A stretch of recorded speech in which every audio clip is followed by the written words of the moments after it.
क्या सर दिक्कत है? आज आप सबसे पहले तो गवर्नमेंट कॉलेज में गए हैं वहाँ प्रोग्राम में, तो उसको लेकर पहले बताएं सर। नहीं, जो गवर्नमेंट कॉलेज हिसार है उसमें प्रदेश स्तर का लड़के और लड़कियों का हैंडबॉल का 3 दिन का कंपटीशन है। उसका आज पहला दिन था। उसके इनाग्रेशन के लिए उन्होंने मेरे को बुलाया था और मेरे को इस चीज़ की बड़ी खुशी थी कि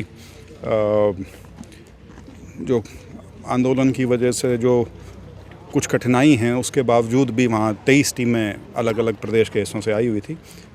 कुछ टीमें जो उत्तरी हरियाणा है वहाँ से वो आने में असमर्थ रही, लेकिन बाकी 23 टीमें वहाँ आई थी। और उसके बाद अब यहाँ पे जो हम पिछले काफ़ी समय से जो हलके के अलग अलग गाँव में जो पानी के टैंकर का वितरण कर रहे हैं, उसी कड़ी में हमारे पास 13 टैंकर और तैयार होकर आ गए थे। तो वो 13 पंचायतों को सुपुर्द किए गए हैं, जिनमें से 4 हैं नलवा के, 2 हैं उकलाना के और 7 हैं आदमपुर हलके के। सर किसानों का आंदोलन लगातार लंबा खिंचता जा रहा है। जो किसानों ने जो मांग रखी है, आप कितना समझते हैं कौन कौन सी कितनी जायज़ और कितनी नाजायज़ जो मांगे उनकी पूरी होनी चाहिए? देखिए, जायज़ और नाजायज़ जो है ना, मेरे हिसाब से उचित शब्द नहीं है। उसका कारण बताता हूँ। यदि कोई तबका उठ के ये कहे कि हमारी मिनिमम वेज जी 1 लाख रुपए हो जानी चाहिए, उसमें नाजायज़ कुछ नहीं है। हाँ, सरकार के पास उतना सामर्थ्य है या नहीं कि उसको पूरा किया जा सके, वो विषय है। तो यहाँ भी जो मांग है, वो मांग वैसे तो एक वो चीज़ है जो हमारे यहाँ तो ऑलरेडी है। हरियाणा पंजाब में एमएसपी पिछले करीब 50 साल से ज़्यादा से हर साल आता ही है। उसी पे फसल की खरीद फरोख्त होती है, लेकिन उसको वो कानूनी जामा पहनाने की बात कर रहे हैं। तो वो तो भारत सरकार और उनके बीच में जो बातचीत होगी, उसी से उसका कोई निष्कर्ष निकल पाएगा।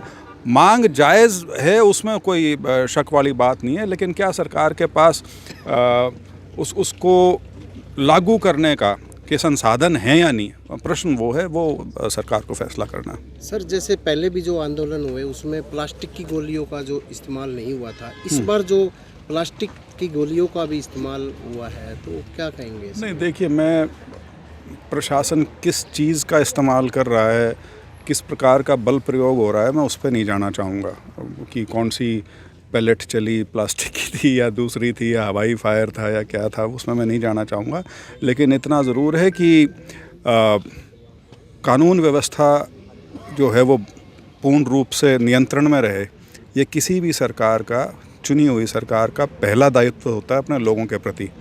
तो उस संबंध में प्रशासन जो कदम उठाए, उसका फैसला उनको करना है। लेकिन हाँ, स्वाभाविक सी चीज़ है कि अंग्रेज़ी में शब्द है प्रोपोर्शनैलिटी।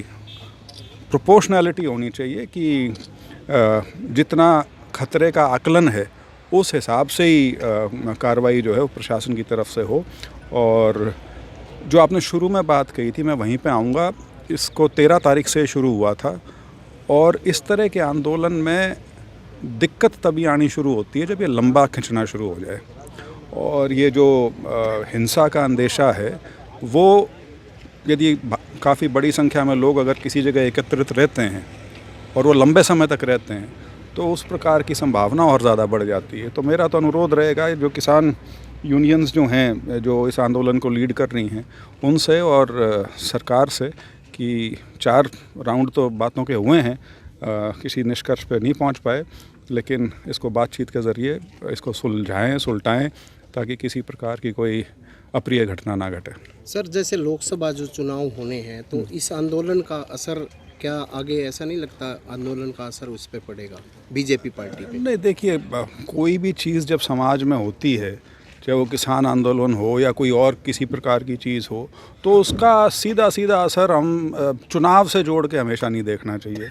चुनाव एक अलग चीज़ है। चुनाव जब आता है, लोग उस समय किस सोच के आधार पे वोट देते हैं, वो उसका सबसे बेहतर फैसला लोग ही कर सकते हैं।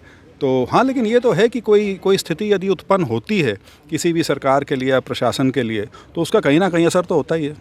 आपके पिताजी को सर एक चुनाव समिति में महत्वपूर्ण जिम्मेवारी दी है बीजेपी ने, जी। तो आप क्या समझते हैं कितना कारगर वो साबित होंगे आगे?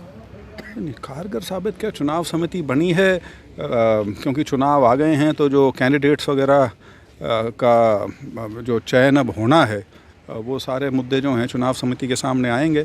तो इस नाते उसकी बड़ी अहमियत है प्रदेश के नाते, और क्योंकि इस चुनाव समिति के माध्यम से ही जो नाम हैं वो फाइनलाइज होके केंद्रीय नेतृत्व को जाएंगे, जहाँ से फिर उम्मीदवारों का चयन फाइनल होगा।